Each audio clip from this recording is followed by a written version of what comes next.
I'm clapping for you, Sarah. I'm clapping for you. So actually, I'm clapping for all of you because today you graduate from the Built Not Born series. Congratulations, everybody. You have made it through to the end. And I want to remind you why we did the series to begin with, right? Because this was something planned over a year ago, right? Where we started working through kind of who we are as a church, what we do, why we do it, everything else. And the ultimate why to everything is this conviction and belief that life with Jesus is better.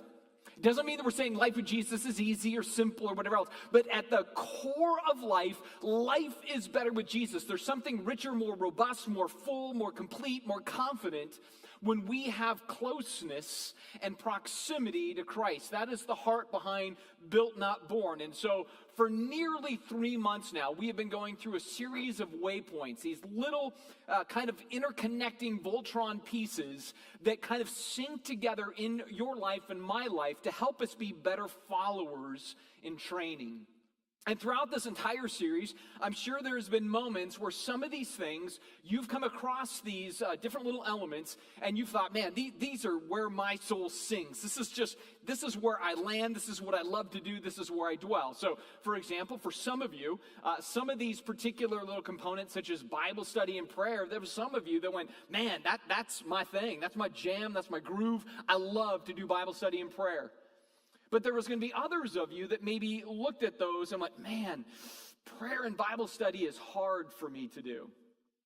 And yet others are going to say, well, service, though, that's easy for me. But some people are going to say, well, service, that's a little more challenging. I'm a giver. And other people are like, oh, I struggle with giving, right? So when we look at all of these different components we've looked at, it's easy to see where some of those are going to be right in our wheelhouse. And other elements of that are going to be tough. Now, with that said, here's my encouragement for you. The things that you and I find most difficult, those are probably the areas that God wants us to put some of the greatest investment into, to continuing to work through, to add into our lives, and to press forward in the challenge. I say that because what I don't want any of us to do is to walk away from this and say, 5 of those I'm good at, 5 of those I'm bad at. The ones that I'm good at, I'll keep investing into. The ones I'm bad at, I'll just kind of let go to the wayside. No, all of these have to work in concert. They have a relationship to one another where all of them functioning in tandem is what really produces a follower in training. And what I don't want us to do is to simply say, you know what, there's just going to be some people that are better at these than I am, and I'm never going to be quite the spiritual Christian that I see so-and-so to be. We can't look at it that way. In fact, I was reminded of this recently going into the gym. I get up not super early, but early enough that it's 0:30, and that's early enough. And I go upstairs, and always who is there before me? This really awesome, amazing guy named Andy Glover. Now, I don't know if you know Andy Glover. His wife, Amy, sings on our worship team. She has the epically cool curly hair, right? That's Amy. And Andy is just this beast in the gym. He is the most fit man I think I know, right? He's just amazing. And so he's already on the treadmill, right? And I get up there on the treadmill. I'm at about a 45-degree angle from Andy. I get on there. Remember I told you I hate running? I hate running. Right? So, but I get up there, I'm going to be faithful, and I'm going to be just trying to get my 3 miles in, going 5.5 miles an hour on my best pace, right? Like, that's just me torturing myself doing this thing I hate to do. So I kind of half awake and start the treadmill, and then I look up and I see Andy in front of me. And I see Andy's screen. And here's Andy, he's clipping along at about 8.9 miles an hour. right? I'm going 5'5", breaking a sweat, pretending like there's the boogeyman behind me, just happy to be running. He's going like 8'8", 8'9". I see his mileage. He's just crested 7 miles, right? And worse off, he's playing chess on his phone, all right? Right, he's doing what is a full sprint for me, and it's just like, all right, rook 2, and I'm like, man, I will never catch up to Andy Glover, right? That pace, that distance, playing chess. And then his wife said, well, he does chess after he's prayed through the acts thing, adoration, confession, thanksgiving, supplication. After he's prayed, then he plays chess. Like, godly dude and fit. All right, so, all right? And I can look at that in one sense and be like, I can never be that. But instead, I look at that and go, man, no, I want to have that inspire me more. I want to try to step up to the next level. I want to go to 5 miles. I want to go 6 miles an hour, and I'll get Angry Birds. I'm not doing chess, but, I'll find something that's somewhat more mindless than chess to accomplish. And my only prayer will be just get me through to the end. I don't know if I'll do all of Acts, right? But it's a motivator. And I guess that's what I'm saying to all of us as we look at others that we sometimes feel are a little further down the road from us spiritually, that maybe seem to have these disciplines more grafted into their life. I don't want us to look and go, I'll never be like that, but rather I want us to inspire one another, encourage one another, motivate one another, kind of step into our full potential as followers in training, so that all of us more and more experience this reality that life with Jesus is better. And the way that's experienced is by following more boldly, more passionately, more faithfully after him. And I believe that today's topic is one of those topics that, as the kind of the capstone of this whole experience, is one of those things that is perhaps one of the biggest challenges and biggest blessings to being a follower in training. And so with that said, I want to take just a minute to pray for all of us, myself included right now, as we move into this final segment of what it means to be built, not born. So let's go ahead and pray together. Jesus, man, I appeal to you today to show up among us in a way that isn't just you show up today and we're reminded of some things, and then like in a month it's kind of lost its wow factor, but rather that you would sort of embed some ideas in us, right? That it would be a little bit like Inception. You plant an idea that just takes such deep root, it grows over the course of our lives, and it continues to infect and affect all the different corners of life. And so, more than just teach us, more than just inspire us or challenge us, I pray that you really do shape us and change us. And so we look to you to be our guide and our God and our good messenger, to deliver good mail into our lives so that we might be changed for you. We thank you and love you, Jesus. We need you, and we seek you out in your perfect name. Amen. So I've been starting off with a series of pop quizzes, it seems like, for the last few weeks. And so here's another pop quiz for the day. And I want you to just log this to yourself. There's not going to be raising of hands. There's not going to be shouting of answers. But in your mind, what makes a truly mature Christian? Like when you look at your own life or at others, or if somebody was to quiz you and say, all right, what does Christian maturity look like? What would be the primary thing you would think about, right? And maybe kind of even underneath that, what would be the primary way in which a Christian could make a true difference in the world around them? Now, when I ask that, I want to be clear that I think there's a series of right answers. All right, so you might say a mature Christian is going to love. They're going to love God and love their neighbor. And others are going to say a mature Christian is going to be one that really knows and takes ownership of the word. A mature Christian obeys God. A mature Christian gives. A mature Christian serves. They share. And all of those answers are right answers. But I want to go a little deeper than that and say, I think there's something maybe that's a characteristic of all those different things, whether we love, read, pray, share, serve, give, whatever, that there's a characteristic that is embedded into all of those that displays a mature Christian lifestyle. And I think it's related to what is the most prolific command of the Bible.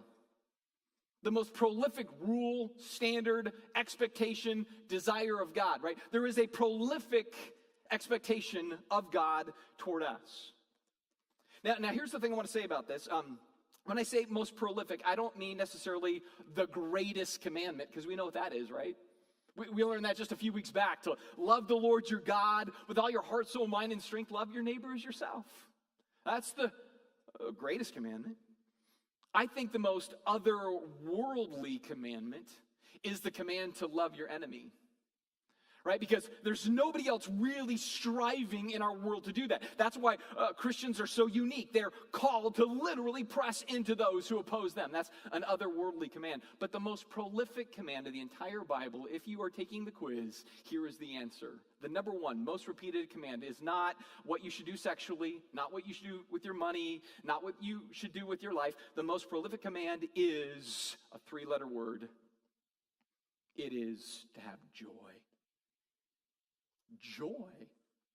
You are commanded in the Bible more than anything else to praise, to rejoice, to thank, to celebrate, to shout God's glory. You are commanded to joy. And I believe, therefore, in that command, we're being told something. It's like a mandate for life in which we are to figure out more and more what it means to embody that. And I think that is the characteristic that makes the Christian stand out in their world. A relentless, contagious, resilient joy. That's what it is.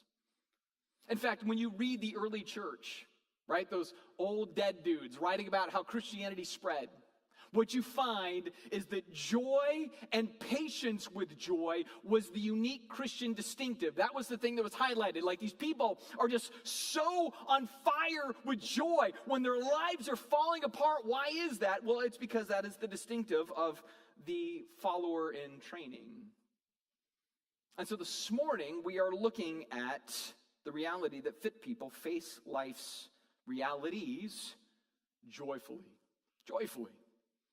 Now, we're going to be going through a series of points this morning, and if you have our app, which is something we provide to kind of communicate with you and let you communicate with us, we have notes that you can take on that app right there in front of you. If you haven't downloaded the app, you want to do that, because this is just a resource that we seek to provide every week. And today, we really want to make sure that we get some of these principles in your mind when it comes to what it means to live life in joy.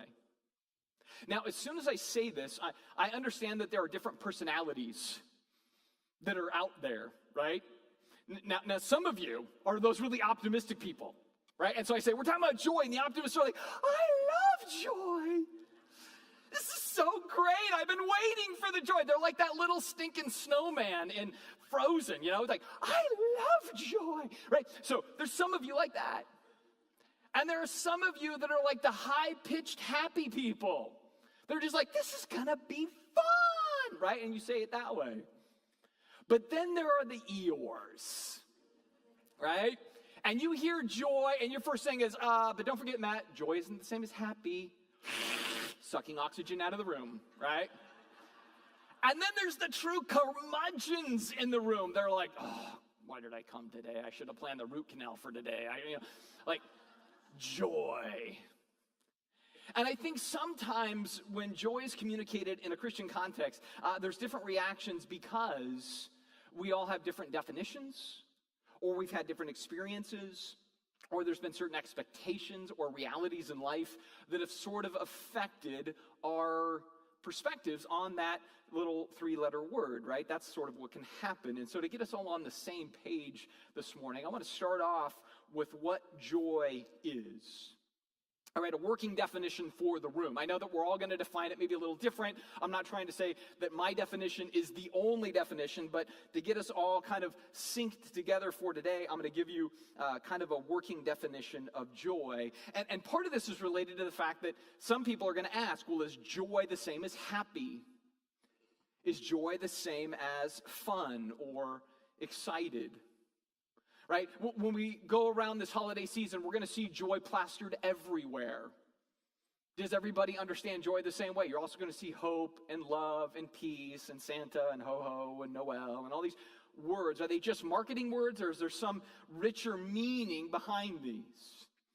See, what I'm giving you is not the definition you're going to see at the mall, which is buy my stuff and you'll be joyful, right? I'm working off of a deeper, what I'm going to call an otherworldly definition.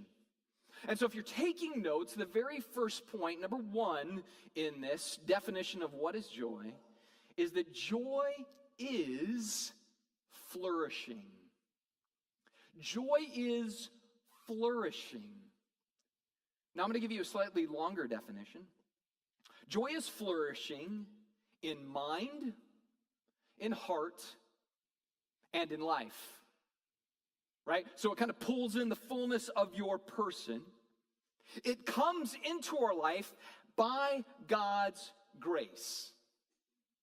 And it makes you lighter, wiser, stronger, and kinder, regardless, and this is the key, regardless of the conditions of life. And that last part is critical. I'm sure at this point you're like, I'm trying to type, man. How do I write all of that? You watched the video this week. That's how you do that. All right, so joy is flourishing in mind, heart, and life as an extension of God's grace. And it makes us lighter, wiser, stronger, and kinder, regardless of the conditions or the circumstances of life.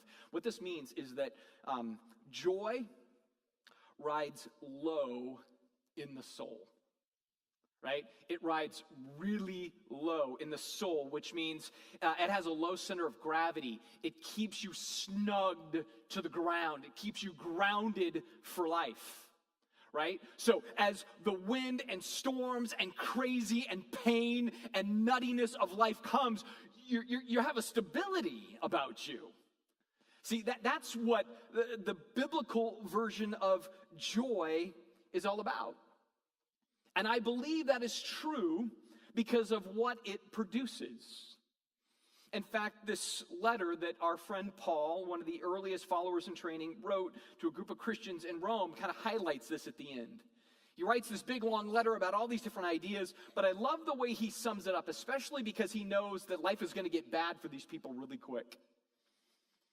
And so he says in chapter 15, verse 13 of this letter, he says, may the God of hope fill you with all joy.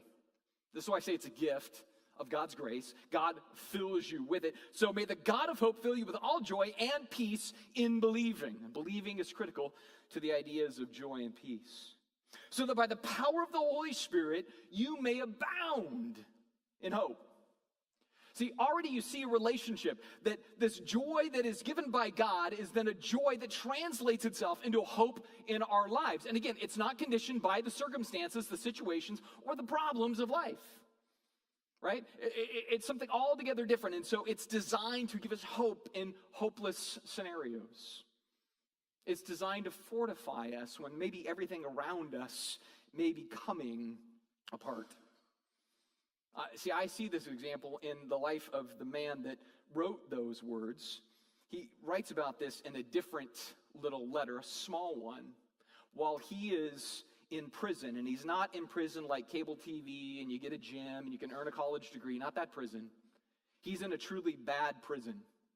And he's in prison because people who he thought was his friends stabbed him in the back.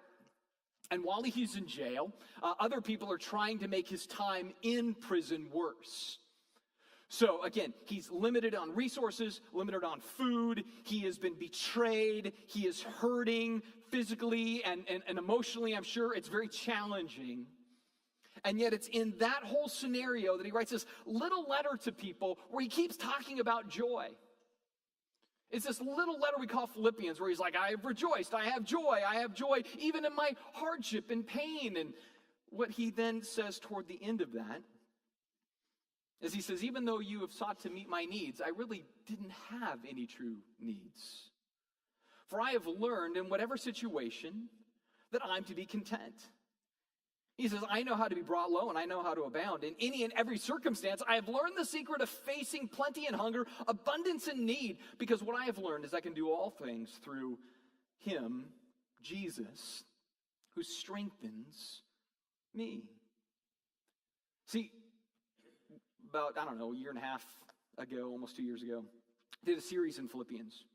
And I would say that series for me was the most life-changing series. That set in my line of sight a new objective for life, which is I wanted to experience what it is that Paul is saying there.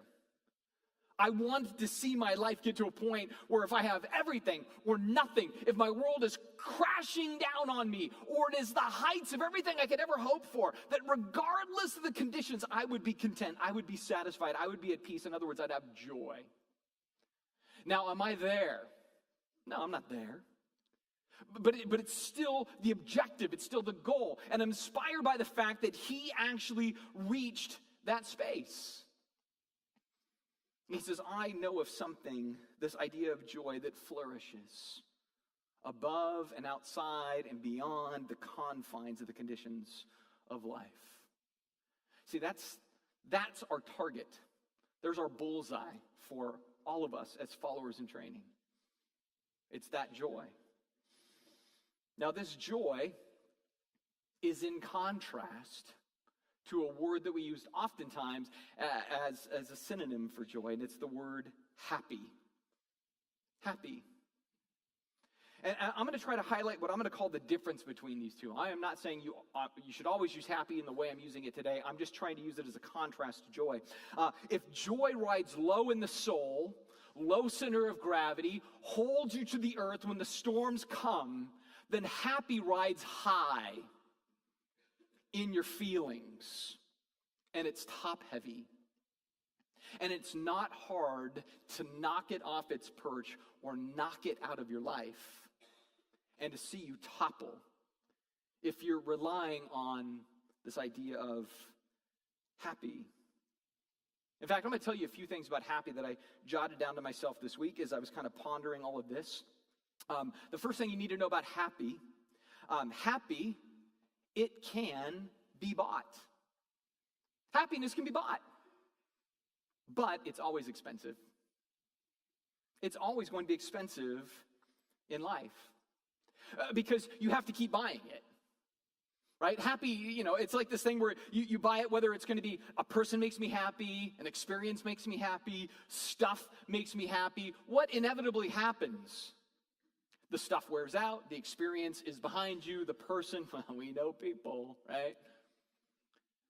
They can wear out your happy, and they can make you sad. So you have to buy more of whatever the experience is, whatever the stuff is, whatever the person is or persons. You have to keep acquiring more little bites of happy to maintain the happy. And so again, you can buy it, but it's expensive.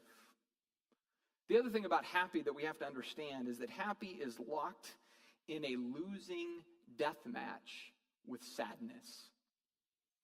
Happy is locked in a losing death match with sadness. Here's how I want to kind of get you to think about this. Which is easier to create? Happiness or sadness? Which is easier to create? Which is easier to maintain? Happiness or sadness? Which is easier to resist? Is it easier to resist happiness or to resist sadness? Right? There's this thing in which in the economy of happy and sad, sad ultimately has the majority influence. Right? Just think about it from a broader cultural perspective. How many people are somehow struggling with sadness in such a way that they have to then have additives in their life to deal with the sadness? And I'm not judging anybody, by the way. I'm trying to highlight how real this is and how challenging life is. But you think about how many people are either on medication because of anxiety or depression or fear or hurt. You think about how many people may have to go to counseling over sadness or grief or despair. You think about how many people are medicating, self-medicating with different substances because it's just so hard to face life. It's not often that you meet people that say, I'm going to a counselor and I'm drinking a lot because I just got to suppress this happiness. I'm just so beaming with happiness, give me a beer. It's like, it doesn't happen that way, right? Thank you for that. All right, so it's true, right? Sadness has this power that can suck happiness away. Maybe another thing about happiness that's important for us to understand is that it can become addictive. Happy can be addictive. And it's addictive because what we tend to do is we develop a tolerance for happy. Just like a person can develop a tolerance for alcohol or drugs, and so they need more, we can develop a tolerance for happy. So we need more happy because the previous happy isn't enough. In fact, we have to see this relationship between happiness and sadness as happiness is like, man, I'm cresting the mountain. I'm getting to the pinnacle. I'm so happy. But then what is on the other side? The slope of sadness. Right? It's tough to maintain. So you're constantly peak, valley, peak, valley, peak, valley. If you're revolving all of life around, I want to be happy. I need to be happy. I need another moment of happy, another experience of happy, another person of happy, another fill in the blank of happy. Right? That is always going to be our challenge. And what I've ultimately noticed about the quest of happy is that the more happy is our goal, the more we'll actually be sad. The more we say the quest is happy, the more it just can't deliver. Right? It just can't sustain that. Why? Because of what I said earlier. It's in a death match with sadness. And so sometimes, again, the way we know we're most addicted to happy is how often we deal with sadness. How oftentimes we go, that made me sad, this makes me sad, this freaks me out, this discourages me, this creates anxiety, this creates fear, this creates burden. If those are a lot of things of what we say, it may be because we're banking a lot on happiness to be the antidote, and it can't do that. Now, at this point, some of you are like, Matt is the biggest killjoy in the universe. He doesn't like happy. He's already told us he's a pessimist. No, I'm not listening to this guy anymore, right? No, I love happy. I think happy's great. I think fun is great. You should be happy. You should have fun. But here's the thing. Don't build your life on it. Don't build your life on this idea of just the next event of happy and the next event of fun. Because, again, like I said, it can't sustain. It leaks, right? It would be like trying to live the next 20 years of your life just eating chocodiles. Now, the young people in the room are like, a choco what? It was a Twinkie then dipped in chocolate. Gloriously terrible, right? And if you said, I'm going to have a chocodile here or there, that's great, that's fun. But if you said, for the next 20 years, breakfast, lunch, dinner, snacks, holidays, chocodiles, what would happen after just even a few weeks of 20 years? Blah, thank you. It's how you felt Thursday at about 8 p.m., right? Everybody's like, oh, too much, tryptophan and pie, right? So this is the thing about it, is the more we just feast on these little nibbles of happy, the more it doesn't sustain, it doesn't strengthen, it isn't healthy, it doesn't give us vitality, it just puts us on a chase, right? It just puts us on this quest for the next little bit. And what's maybe, I don't condemn anybody for this, I actually kind of go, it's sad ultimately, is I think it's sad because if you're always pursuing happy in a world that is ultimately hostile, again, life is just going to kind of eat you up over the course of time. Because we do live in a hostile world. If you don't believe me, just watch the news. If you don't believe me, look at how many people are struggling at any amount of levels in life. I mean, life is hard. And if happiness is going to be the only way you cope with hard, you're always going to be left feeling lost. And part of that is because, again, happy is about as far as the world can go in dealing with the grief of life, but it's incomplete. And part of that is because the world itself is only designed to do so many things, and it can't do something that is deeper and more sustaining and more completing, such as joy. And the reason has to do with what joy fundamentally is. I would say joy is something that exists outside of the world that we inhabit. It's something that has to be imported into our lives and into our world, which is really leading us into the second point in your notes. Joy is a gift from God alone. Joy is a gift from God alone.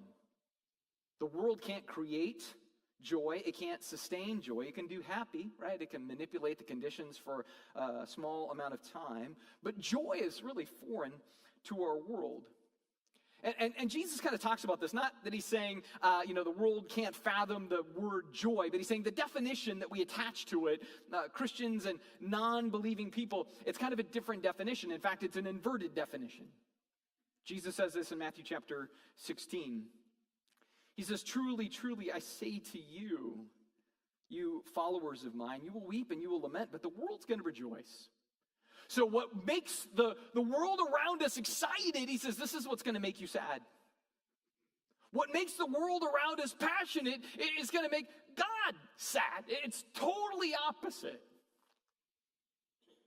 He says, you will be sorrowful, but when I give you joy, your sorrow will be converted. It will be transformed. It'll be changed into true joy. And so again, the only two things I want you to kind of note about this is that God's joy is apparently the opposite of whatever our environment is going to define as joy. They talk about joy, but they really mean happy. And the other thing is that whatever this joy is, when God deposits it, it converts sorrow. It somehow can transform grief to relief, right? So this is why it's so otherworldly. And I would say it's otherworldly because it is a gift implanted that overrides the brokenness that we can so often experience in the world. It's a joy not conditioned by circumstance, but it's driven by closeness to God. Earlier in John 15, this first follower in training of Jesus writes this whole account of Jesus' life. And again, joy was a major theme of his. And he's reflecting on what Jesus said to his first followers. And this is what Jesus said to them. These things I've spoken to you, that my joy may be in you, and that your joy may be full.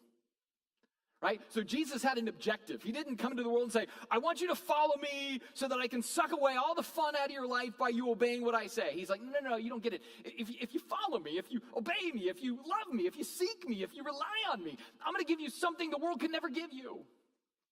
I'm going to fill up your life bank more, not less. I will give you joy. No one can take it away. What we need to see about that is, first of all, joy is connected to Jesus himself, right? We see here that joy will be given in full measure, and this joy is unretractable when it's given. Going back to the next chapter, chapter 16, verse 22, he says, so you also have sorrow now, but I will see you again, and your heart will rejoice, and no one will take your joy from you. He says, when I give it, it's unshakable, it's inexhaustible, it's undepletable divine joy. He says, this is the offer I'm making. This is the thing I want to give. But here's the biggest challenge in this whole message this morning. You got to remember, Jesus operates in the upside down. Right? He operates in the upside down, in which the realm that he came to establish, he brings a kingdom into this world that's unlike all the other kingdoms of the world. And in this upside down of Jesus, he says, man, you want to be first, you got to be last. You want to be greatest, you have to be least. You want to gain, you got to lose. And even here, he does something that's really crazy with joy. And it's the next point in your notes. Joy is experienced with pain. Yay! So glad we came today. All right. Joy is experienced with pain. Here's some of the greatest hits on joy in the New Testament. When persecuted, we rejoice and leap for joy. Romans says we rejoice in our sufferings. We see in 2 Corinthians, in affliction, they were overflowing with joy, or in a severe test of affliction, they had abundance of joy. We see in 1 Thessalonians, they received the word with much affliction, but with joy. Or in 1 Peter, through your suffering, you rejoice with joy inexpressible. In Hebrews, they joyfully accepted the plundering of their property. Or in James 1, we see we rejoice in our sufferings. Here's the craziest thing. If you were to simply just do a word study on joy through the New Testament, what you would find very quickly is it's almost, I'd say the majority of the time, connected to pain. That is weird. It's like, well, how is that? Well, because Jesus operates in the upside down. So if you want to live in happy land, what's your mission? Ward off sad. Right? Happy land means you ward off sad. Because sad sucks. Sad sucks your joy, your happiness, your fun, your good times. Sad sucks. But in the upside down of Jesus' equation, he says, here's the thing, man. If you want to live in Joyville, then here's this thing. Pain is a part of life. It is always a part of life. But he upends the pain and he uses it not to suck joy, but to fuel the opportunity for joy. Because when there's pain in the life of the Christian, we don't look and go, well, this pain is useless and I got to get rid of it as fast as possible. No, we actually go, wait, Jesus is going to leverage the pain so that I press in more to him. I'm more reliant, dependent, seeking, and desperate. And from that, the closer I am to Christ, the closer I am to joy. Like, Jesus loves to use pain. I know you're like, this dude, why? Because here's what we all know. In really good times, we easily forget God. In really good times, it's easy just to do our own thing and enjoy our stuff and, again, just kind of substitute joy for fun. And so he uses the pain in this paradoxical way to remind us that the world is ultimately not a good return on investment, right? It's just not. And it reminds us to then seek a truer, deeper joy. And it reminds us to press into legitimate resources that produce deeper flourishing in contentment outside of the circumstance. Now, is the pursuit of joy easy? No way. Joy's not easy. Happy, nibbling on happy, bunch of chocodiles is easier. Just is. Right? But just because it's easier doesn't mean it's fulfilling. Just because it's easier doesn't mean it's going to sustain you. Just because it's easy doesn't mean you're going to feel a more robust sense of life. Because of all the things we said about happier earlier. It depletes, it degrades, you become tolerant. In time it takes more than it gives and all of that, and you're just experience more sad than ultimately happy. And so yes, joy is harder, but it's fuller. It's no different than if it comes to my health. What's easier? Is it easier to sit on my couch, eat stuff out of a bag that is slathered in some kind of powder that I need a chemistry degree to read the label on the back, doing thumb ups with my remote control, thinking about whether I should buy Depends so I don't even have to get up and go to the bathroom, just watch the whole game, have no problem, right? Would that be easier? Or would going to the gym be easier, and choosing to eat right, and choosing to exercise, and choosing to work through kind of injury and pain, and having limits, and then pressing beyond those limits, and having to take time to get past those limits? And sometimes you go, man, is it worth waking up all the time to go do this? And well, which one is ultimately going to be better for life? It's not going to be sitting on the couch, thumb ups, chips. It's going to be the other side of the equation. One's easy, but the other's fulfilling. One makes you feel more and more worn out. The other makes you feel more and more strengthened. So, Is joy worth it? Joy is worth it. Is it tougher? Yeah, it's tougher because it's superior. Right? And I've said this throughout the series. All things that are most worthwhile are more difficult. Right? The easy stuff is the easy stuff. That's why everybody can do the easy stuff. But again, easy isn't better. Easy doesn't fulfill. Easy doesn't strengthen. So then how do we engage joy? How do we engage it, right? If we go, man, that's the target. Yes, it takes effort. Then where are the places we put the effort and make the investment to be strengthened in joy? Well, I'm going to give you 4 pretty rapid-fire things this morning. And I want to remind you that, again, it's a gift, right? So it's not that we create joy. We receive it. We engage with it. But there's things that I think we can do to optimize that. All right? And so here's the first thing in your notes. Joy is experienced, first of all, by those who seek. Who seek. My friend David wrote a top 150 billboard in the Old Testament, a bunch of songs. And this particular one is one of my favorites. It's in chapter 19, the 19th play track in his list. And it says this: the law of the Lord is perfect, and it revives the soul. Right? If your soul feels weary and worn and your insides just feel like, more often than not, well, the law of the Lord is perfect. It revives the soul. Then he says in verse 8, the precepts of the Lord are right, and they rejoice the heart. See, here's what this is saying.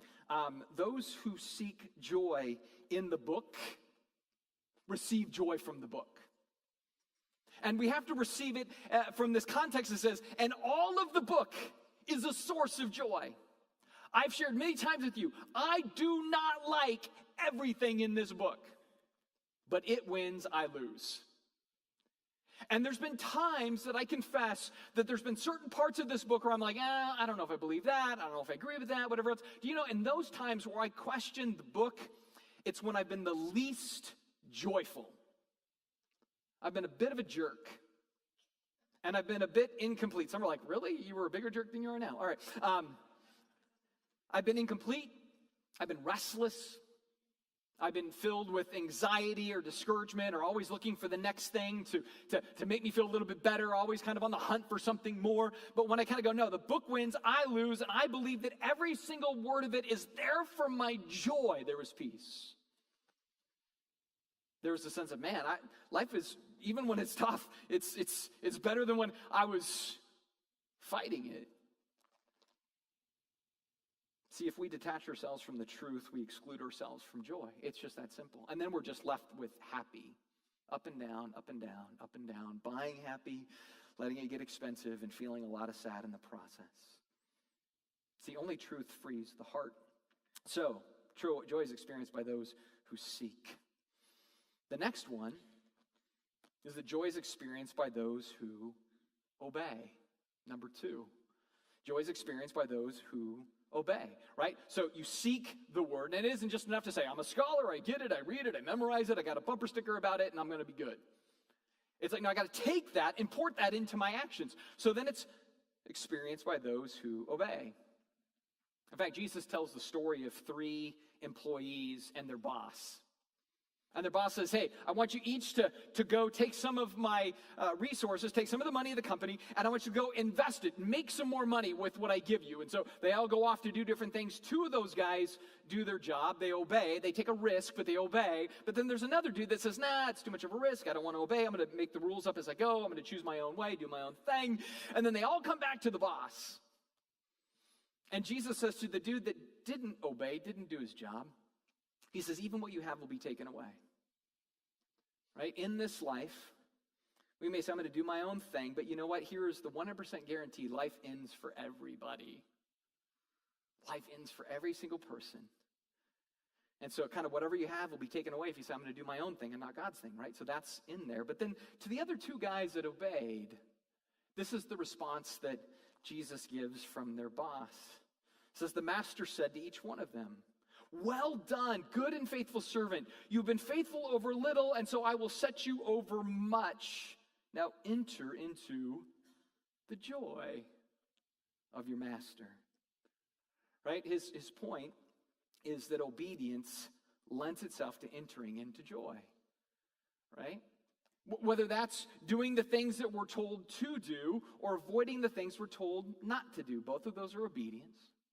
Right? So everything we've learned in the Built Not Born series is about obedience, plus there's all sorts of other things we didn't touch on. But again, the more we say, all right, I just want to obey, I don't want to disobey, that's how we enter into the joy of our master. Now here's the thing, we're imperfect people. That's part of our motto as a church. We're imperfect people. We're redeemed by a perfect God. There's going to be times where I don't obey.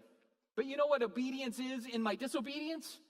Confessing my disobedience. It's admitting, I fail, I sin, I'm incomplete. I acknowledge that I am broken and I need your forgiveness. Even that is true obedience that lends itself to joy. I mean, I know in my own life there are times where, man, I'm in the pocket with Jesus, man. It's like everything, I'm just like, I just want to walk with you. I'm not simply being a legalist. I want to be close to you. And those times are really sweet and refreshing. But in the seasons where I become selfish or self-interested or I get a little lethargic or lazy with my faith, man, I just feel the contentment level drop in my life. And I feel discontentment raise and anxiety raise and discouragement raise and fear raise. Why? Well, because I'm in disobedience and it removes my opportunity to engage with joy. The joy's not gone, but it's me engaging it that I'm prying away from. And so this is where we want to keep in mind. Oh, okay. How do I then really engage with joy? Well, you seek it, but you also obey in relationship to it.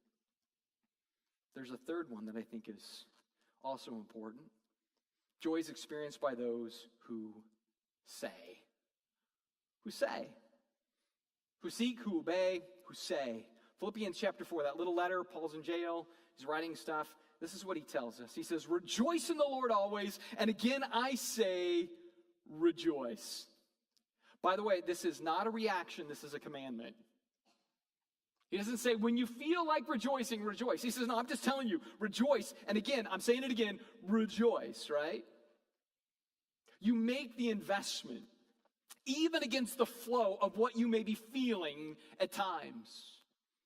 In fact, my wife read this to me just like maybe yesterday or the day before. I said, you got to send that to me. It was so good. And it's actually from Jesus Calling. And it was this thing that I think is so helpful for us to understand about what it means to rejoice, even when we may not feel like it. It says this, thankfulness takes the sting out of adversity. That is why Jesus instructed you to give thanks for everything. There's an element of mystery in this transaction. You give him thanks, ready, regardless of your feelings, and he gives you joy regardless of your circumstances. You give him thankfulness regardless of your feelings, and he gives you joy regardless of your circumstances. Again, am I saying that's easy? No. I can tell you in my world, life has been challenging, right? And there's been some twists and turns and things that, it's like walking through life and go, man, this is not what I assumed or planned or whatever else. And I could wallow, I could worry, but there's been this very conscious game plan that says, no, I'm going to choose to worship as often as I can. As aggressively and assertively as I can. I'm going to thank every day many, many times. And can I tell you, it does take off the edge. It does revive the soul. It does strengthen. It really does alleviate much of what I would experience. If I didn't, I would just be thinking and processing and everything else. And again, this is where, again, Jesus says, man, I want to be with you. I want to take this journey with you. And man, the more you rejoice, the more I carry that load. And so we need to say, as we obey and as we seek. But then there's one last thing. And this one last thing is, I think, one that can be easily overlooked. And I was like, man, how can I really make sure this sticks? And about a month ago, my daughter Emma wrote this song that I thought, that really fits. And so right now I'm going to bring out my daughter Emma. And God just laid this song on her heart at such time that after she wrote it, she sang it a couple of days after to me. And as she's singing it, I remember I'm just crying in our dining room. You know what I mean? And I'm standing by the piano and just tears well up because in one sense it's like, wow, this is really beautiful. In another sense, it's like, this is what is so easy to fall victim to. And so I thought, man, Emma, if you would just do this for us today in this final message of the series, for this final point, I think it's going to help us all kind of let this stick. And so just, I think you can just follow along, listen, let it soak in, and see if this has been your experience, and maybe from that what God would be calling you to do.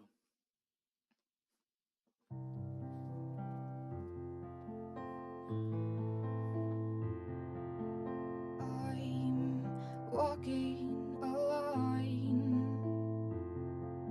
and I'm struggling to differentiate which side's a good side. So I stumble and I fall, but somehow I manage to get over the wall. I can handle it. I can handle this. I can handle it all. But in the midst of everything, I forgot of one big thing. Oh, I forgot to ask for God. 'Cause in the midst of everything, I forgot of one big thing. Oh, I forgot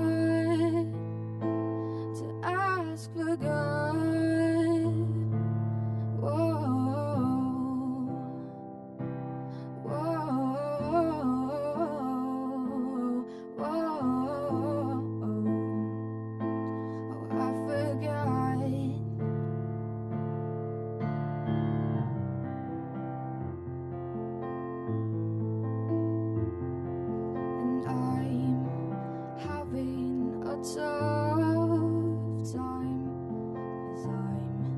Struggling to understand why, if you have sovereignty over everything, then why aren't you changing me?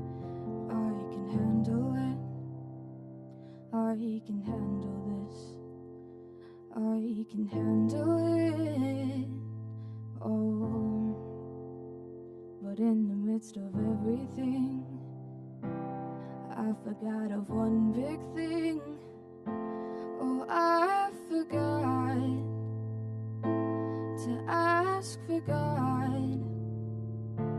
'Cause in the midst of everything, I forgot of one big thing. Oh, I forgot to ask for God. In the midst of everything, I forgot of one big thing. Oh, I forgot to ask for God. Whoa, whoa,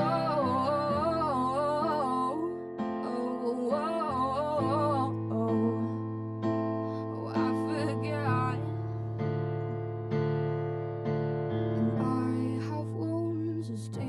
As tombs, and I'm trying to banish them, but I'm just covering them. There are you standing, waiting with the ultimate answer. Oh, I have wounds as deep as tombs, and I'm trying to banish them, but I'm just covering them. Look like a fool, 'cause I'm hopeless without you. Oh, I have wounds as deep as stones, and I'm trying to banish them, but I'm just covering them. There are you standing, waiting with the ultimate answer. I'm trying to banish them, but I'm just covering them. Look like a fool, 'cause I'm hopeless without you. I look like a fool, 'cause I'm hopeless without you.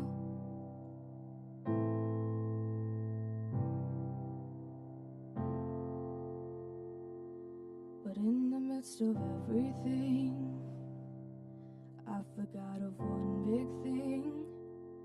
Oh, I forgot to ask for God. In the midst of everything, I forgot of one big thing. Oh, I forgot to ask for God. 'Cause in the midst of everything, I forgot of one big thing. Oh, I forgot to ask for God. Whoa, whoa, oh, whoa, oh, I forgot. Whoa, whoa,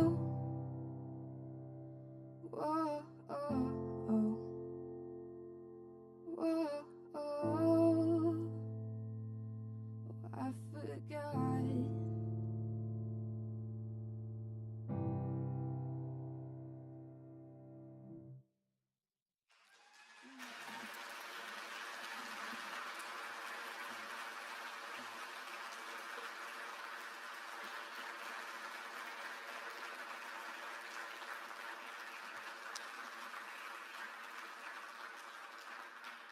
So joy is experienced by those who ask. Who ask. Paul, after saying, rejoice in the Lord always, and again I say rejoice, he says in verse 6, don't be anxious about anything. In other words, he says, don't talk to yourself a bunch. Don't sit there in the shower and fret, in the car and worry. Don't keep spinning the ideas in your head. He says, but rather, in everything, by prayer and supplication with thanksgiving, let your requests be made known to God. I think we talk to ourselves too often. We don't pray to God enough. We don't ask God, God, secure me, strengthen me, give me joy. And relentlessly keep going to Him. Hour by hour by hour, day after day after day. It's just too easy to try to solve our own problems and to forget to ask. But Paul says, man, I'll tell you what, this is what you want to do. Don't be anxious. Be prayerful. And what happens? What's the promise? Verse 7. The peace of God, which surpasses all understanding, it guards your hearts, guards your emotions, and it guards your mind and all of your thoughts in Christ Jesus. See, he doesn't want us restless or reckless or discouraged or beaten down. He says, no, I want to guard you. I want to protect you. I want you to flourish. I want to give you my joy. But it means we ask. And see, I think what's at stake here is real simple. The world, this is what they need to see from us. The world around us, those who don't believe, they don't need to see more lectures. They don't need to see more politics or policy. They don't need to see more rules. And they certainly don't need to see us giving up ground with what we believe or to soften everything or to whitewash our convictions. Neither one of those is what they need. What they need is to see people that are so utterly transformed by the gospel, so utterly changed that they exude and exhibit and they just ooze joy. Regardless of the conditions, regardless of the circumstances, because we follow the one who gives true joy. Let's pray together. Jesus, I ask for joy. I ask that you give all of your kids joy. I thank you for the fact that you leverage pain for joy. I thank you that you give us a pathway to joy through seeking and obeying and asking, through being committed to what it means to press in hard to you. And so I pray that we would settle for nothing less than the ultimate joy that you give, because again, what I know is that life with you is better. So work in us and shape us for your good perfection and your good will and your good name. Amen.